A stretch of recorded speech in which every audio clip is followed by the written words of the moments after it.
You think you're so smart? This isn't over. I was fixing a broken lamp in my den at 2 in the morning when I heard Erin's car pull into our driveway. The engine sound was different, smoother, more expensive than her usual Honda. I set down my screwdriver and listened to her heels clicking on the walkway. Each step a lie I'd been hearing for months. Nick, you still up? Her voice carried that fake sweetness she used when she'd been doing something she shouldn't. In here, I called back, not looking up from the lamp's exposed wiring. The irony wasn't lost on me. I spent my days as an electrical engineer, designing circuits that worked perfectly, while my marriage short-circuited a little more each day. Erin appeared in the doorway, her red dress wrinkled in places that told a story I didn't want to read. Her lipstick was gone and there was a scent clinging to her that wasn't her usual perfume. Something masculine and expensive. How was the business dinner? I asked, finally meeting her eyes. Oh, you know how these client meetings go. Boring presentations, terrible wine, she laughed, but it sounded hollow in the quiet room. Derek Klein from Klein really was there. He mentioned he might have some referrals for your consulting work. Derek Klein. The name had been coming up a lot lately.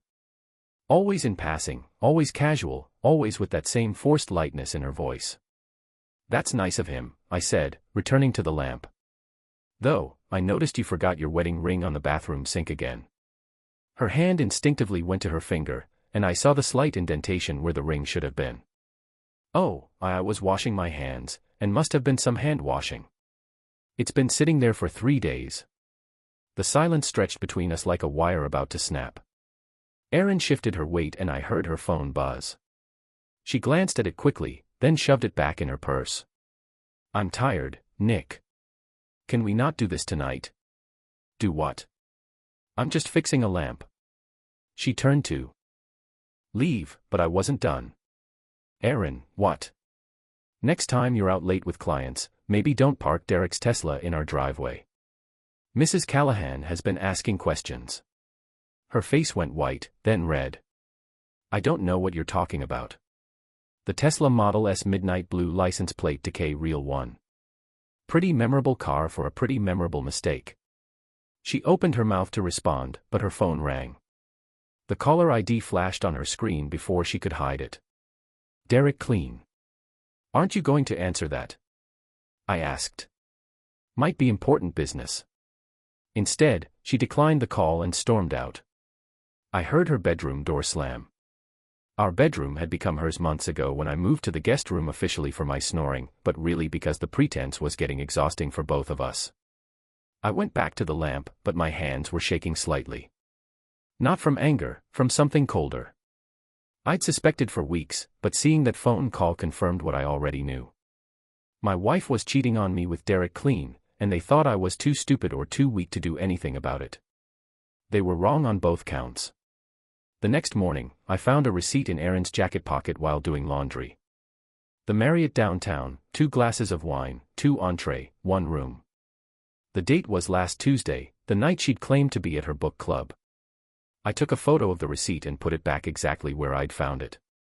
Then I did something I'd never done before. I logged into our home Wi-Fi router's admin panel.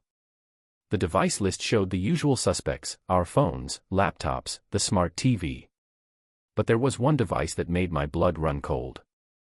Derek's iPad connected from 11:47 p.m. to 2:33 a.m. last Tuesday. He'd been in our house in our bedroom. I needed air, so I drove to the Rusty Nail, the dive bar on the edge of town, where my best friend Tommy worked as a bouncer. Tommy Randall was built like a refrigerator with a Boston accent, and he had a talent for reading people that came from years of dealing with drunks and troublemakers. You look like someone stole your dog and kicked your grandmother, Tommy said as I slumped onto a bar stool. Worse, someone's stealing my wife. Erin. Tommy's eyebrows shot up. You sure? I showed him the receipt and told him about the Tesla, the phone calls, the late nights. Tommy listened without interrupting, occasionally nodding or grimacing. So, what's the plan? He asked when I finished. I don't have one yet. Part of me wants to confront her, but you're smarter than that. Tommy finished. Good, because if you're going to play this game, you better play it right. Half-ass revenge is worse than no revenge at all. As if summoned by our conversation, Erin walked into the bar. She was with her best friend, Sienna, a social media influencer who treated real life like content for her Instagram stories. But they weren't alone. Derek Klein was with them, his arm casually draped around the back of Erin's chair as they found a booth in the corner. "Well, crap," Tommy muttered. "That's ballsy, even for a cheater." I watched them for a moment. Derek was exactly what I'd expected. Tall, artificially tanned, wearing a suit that cost more than most people's monthly rent. He had that smug confidence that comes from never being told no, never facing real consequences. Erin was laughing at something he'd said, her hand resting on his arm in a way that made my stomach turn. "I'm going over there," I said. "Nick, don't." But I was already moving.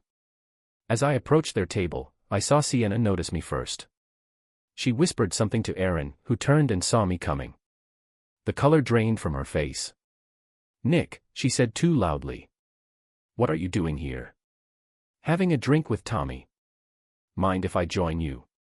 Dear Rick looked up at me with barely concealed amusement. "You must be the husband, Derek Klein." He extended his hand, but didn't stand up. I shook his hand, noting his deliberately firm grip. The kind of handshake meant to establish dominance. "Nick Harland, I've heard a lot about you." "All good things, I hope," Derek said, his smile not reaching his eyes. "Oh, absolutely. Erin talks about you constantly. Your business dinners, your late-night phone calls, your collaborative approach to client relations." The table went dead silent. Sienna was staring at her phone like it might teleport her somewhere else. Erin's hand was frozen on Derek's arm, and Derek's smile had turned predatory. "Nick," Erin said carefully. "Maybe we should talk about this at home." "Talk about what?" "I'm just being friendly, getting to know your business partner." Dear Rick leaned back in his chair, studying me. "You know, Nick, I can see why Erin might feel a little unappreciated. Marriage is hard work. Sometimes people need to feel valued." The implication hung in the air like smoke. This wasn't just an affair. This was a deliberate humiliation. Dear Rick wasn't just sleeping with my wife. He was enjoying the fact that I knew it. "You're absolutely right," I said, my voice steady. "People do need to feel valued and respected. And sometimes when they don't get that respect, they have to find creative ways to earn it." I pulled out my phone and set it on the table, making sure the voice recorder app was visible and running. "What are you doing?" Erin asked, panic creeping into her voice. "Just making sure I remember this conversation correctly." Dear Rick was just explaining how marriage works. "Please continue." Derek's confidence flickered for just a moment, but he recovered quickly. "I think we're done here." "Oh, but we're just getting started," I said. "I was hoping you could explain something to me, Derek. How exactly does your wife feel about your collaborative approach to business?" That hit home. Derek's jaw tightened and I saw a genuine anger flash in his eyes. "My marriage is none of your business." Funny, I was about to say the same thing about mine. I stood up, pocketing my phone. "Enjoy your drinks and..." "Derek, thanks for the advice about feeling valued. I think I'm going to take it to heart." As I walked away, I heard Erin calling my name, but I didn't turn around. Tommy was waiting by the bar, grinning. "That was either really smart or really stupid," he said. "We'll find out which," I replied. "But either way, it's about to get interesting." Outside in the parking lot, I saw Derek's Tesla parked in a handicap spot. The vanity plate read DK Real 1, just as I had remembered. I took several photos of the car and its illegal parking job, then got in my own car and drove home. I had work to do. The next morning, Erin was gone before I woke up. She'd left a note on the kitchen counter. "Gone to Mom's for a few days. Need to think." I crumpled the note and threw it away. If she wanted to think, I'd give her something to think about. I spent the day researching Derek Klein. Social media made it easy. His Instagram was full of photos of expensive cars, luxury vacations, and real estate success stories. His LinkedIn showed he was married to a woman named Patricia, a pediatric nurse at Derry Heights General. They had 2 kids, both under 10. More interesting was what I found in the public records. Derek's real estate company was leveraged to the hilt with several lawsuits pending from unhappy clients. His perfect life was built on a foundation of debt and legal problems. That evening, my phone rang. It was Erin. "Nick, we need to talk." "I'm listening, not over the phone." "Can you meet me at Rossetti's 8 o'clock? Rossetti was the upscale Italian place downtown where we'd had our first anniversary dinner. The irony was probably intentional. "Will dear Rick be joining us?" I asked. "This is about us, Nick. Just us." But when I arrived at Rossetti's, dear Rick was already there sitting at a corner table with Erin. She had the grace to look embarrassed, but dear Rick looked like he was enjoying himself. "Sorry about the surprise," Erin said as I sat down. But dear Rick thought it would be better if we all talked this through like adults. "How thoughtful of him," I said. "I'm sure his wife would appreciate his commitment to adult conversation." Derek's smile tightened. "My marriage isn't on trial here, Nick. Neither is mine. At least not yet." The waiter came by and dear Rick ordered an expensive bottle of wine without consulting anyone else. Another power play. Another way to establish dominance. I let him do it. "Look, Nick," dear Rick said once the wine arrived, "I know this is awkward, but let's be honest about what's happening here. Erin is unhappy. She's been unhappy for a long time. You can either accept that and move forward, or you can make this ugly for everyone." Define ugly. Lawyers, divorce proceedings, public embarrassment. Nobody wants that. I looked at Erin, who was staring at her wine glass. "Is that what you want? A divorce?" She finally met my eyes. "I want to be happy, Nick. I want to feel alive again." "And Derek makes you feel alive?" Dear Rick answered before she could. "I make her feel appreciated, valued, like a woman should feel." The condescension in his voice was breathtaking.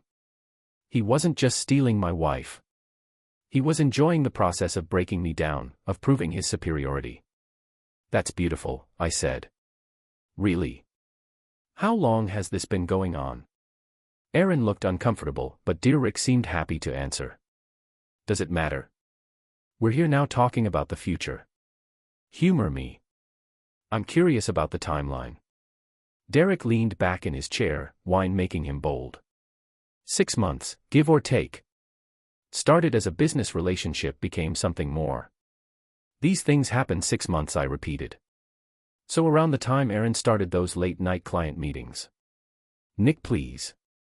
Erin said no, it's fine. Derek's being honest. I appreciate honesty. I pulled out my phone and placed it on the table. "In fact, I'm recording this conversation for clarity."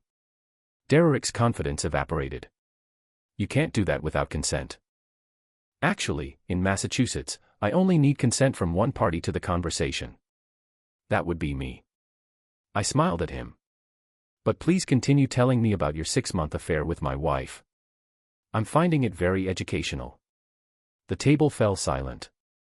Dear Rick was staring at my phone like it was a loaded tool, and Erin looked like she might be sick. "Turn that off," Dear Rick said.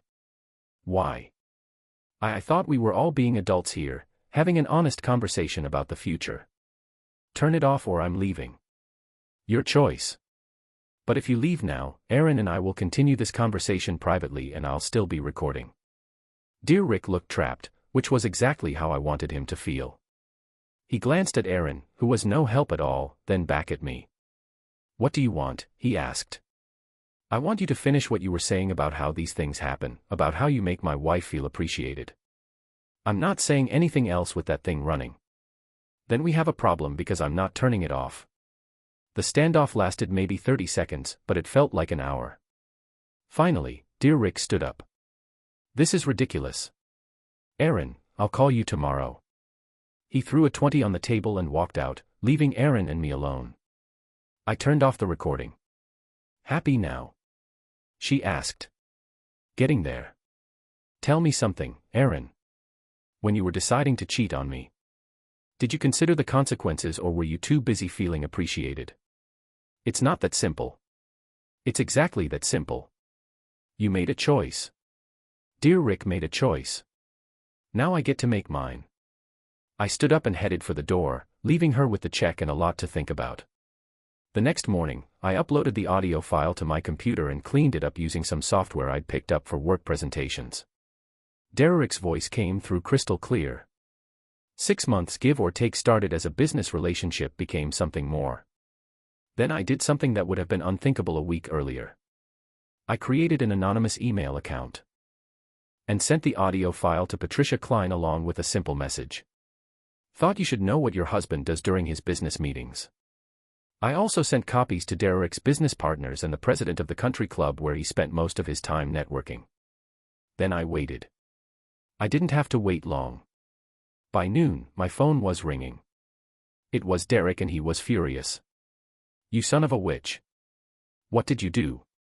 I shared some audio with people who might find it interesting. I thought you believed in honest adult conversation. My wife is threatening to leave me. My business partners are asking questions. Sounds like you're experiencing some consequences. How does that feel? You have no idea what you've started. Actually, I think I have a pretty good idea, but I'm just getting warmed up. I hung up on him and immediately called Len Carter, a private investigator I'd found online. Len was an ex-cop who specialized in marital investigations, and his reviews suggested he was both thorough and discreet. We met at a diner on the outskirts of town.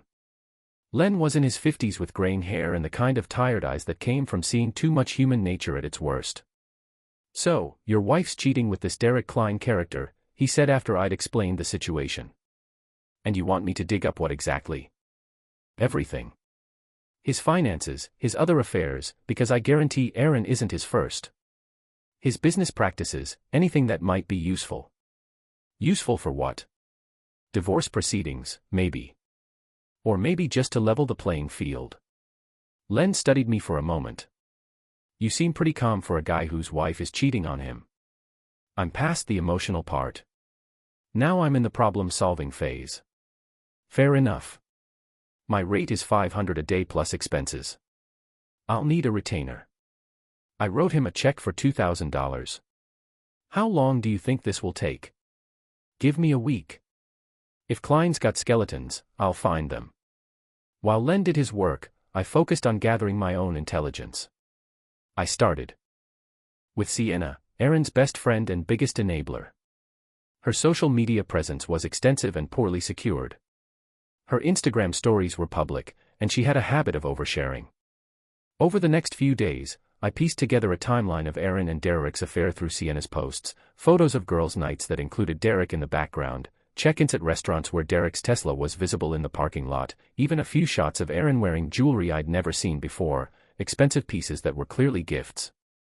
But the real breakthrough came from Mrs. Callahan, our elderly neighbor, who spent most of her time watching the street from her front window.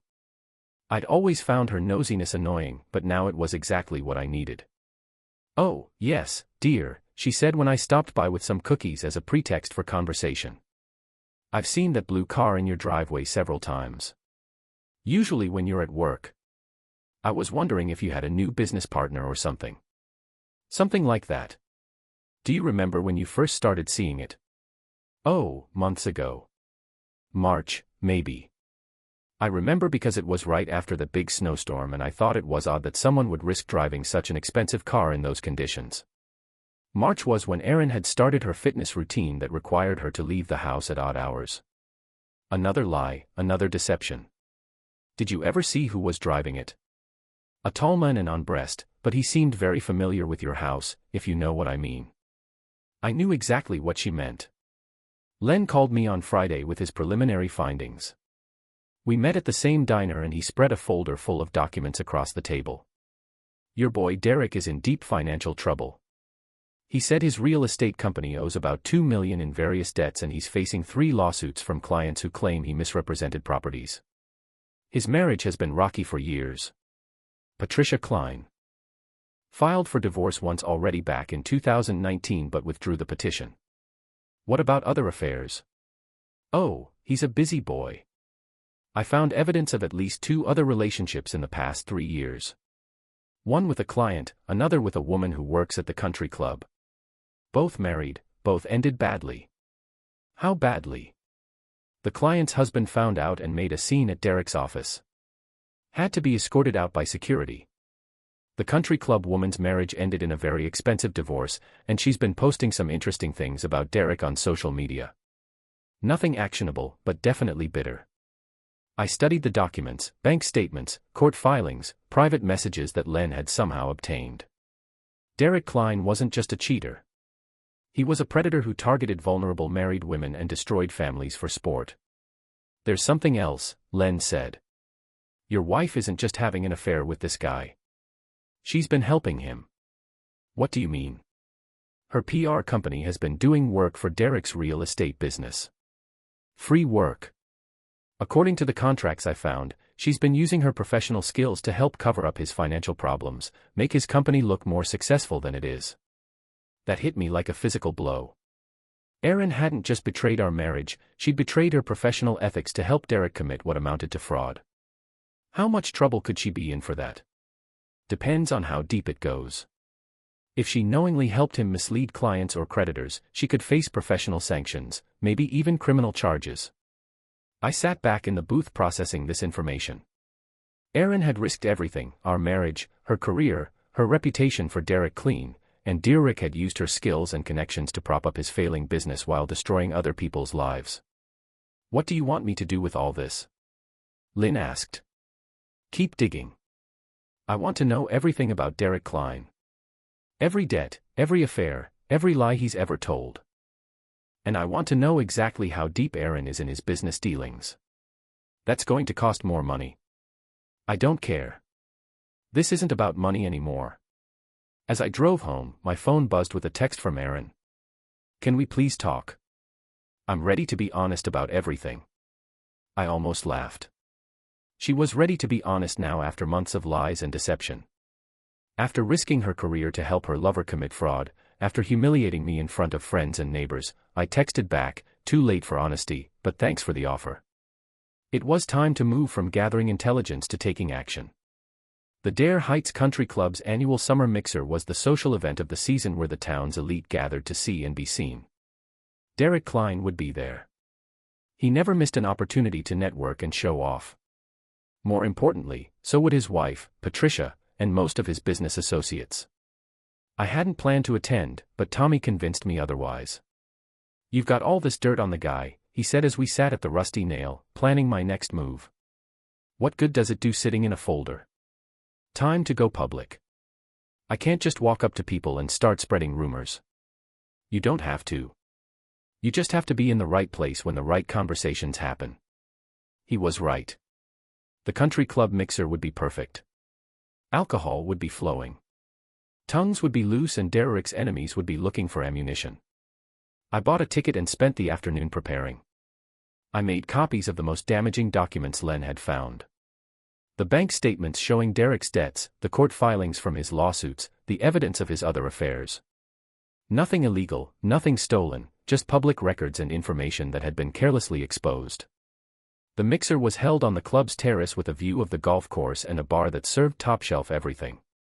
I arrived fashionably late and immediately spotted Derek holding court near the bar regaling a group of potential clients with stories of his success. Patricia Klein was across the terrace talking with other wives and pointedly ignoring her husband. She looked tired and stressed like a woman who'd been dealing with problems for a long time. I got a drink and started circulating, listening to conversations and waiting for the right moment. It came sooner than expected. Nick Harland, I haven't seen you in months.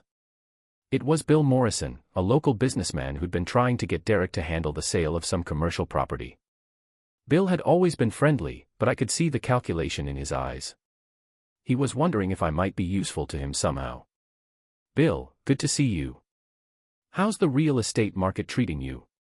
Can't complain. Actually, I've been working with Derek Klein on a few deals. You know Derek, right? I heard he's been doing some work with your wife's PR company. Oh, yes. Derek and I know each other well. In fact, I was just looking at some of his recent projects. Very interesting business model. I pulled out my phone and showed Bill one of Derek's property listings, a commercial building that Derek was advertising as fully leased. when court documents showed it was actually in foreclosure.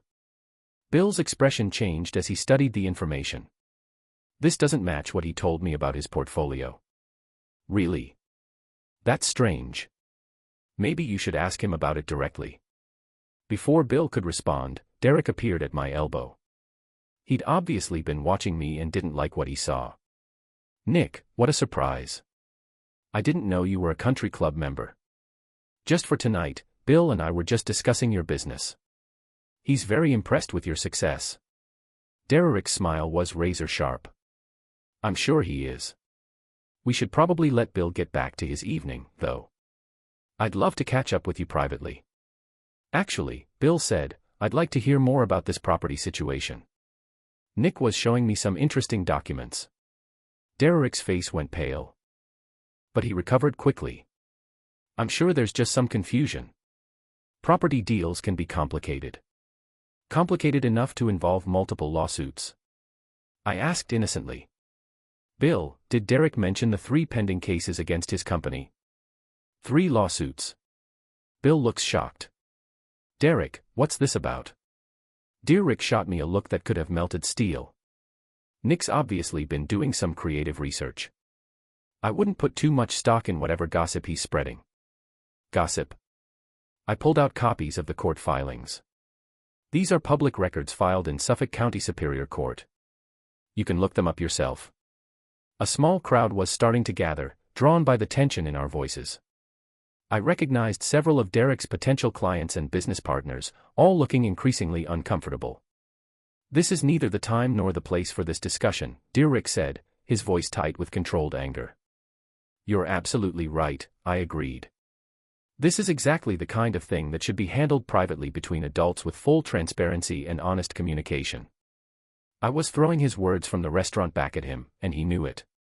His jaw clenched and I could see him fighting to maintain his composure. Gentlemen, Patricia Clean appeared beside us, her voice carrying the kind of authority that comes from years of managing crisis. I think we've all had enough excitement for one evening. She looked directly at me. Mr. Harland, isn't it? I believe we have some mutual acquaintances.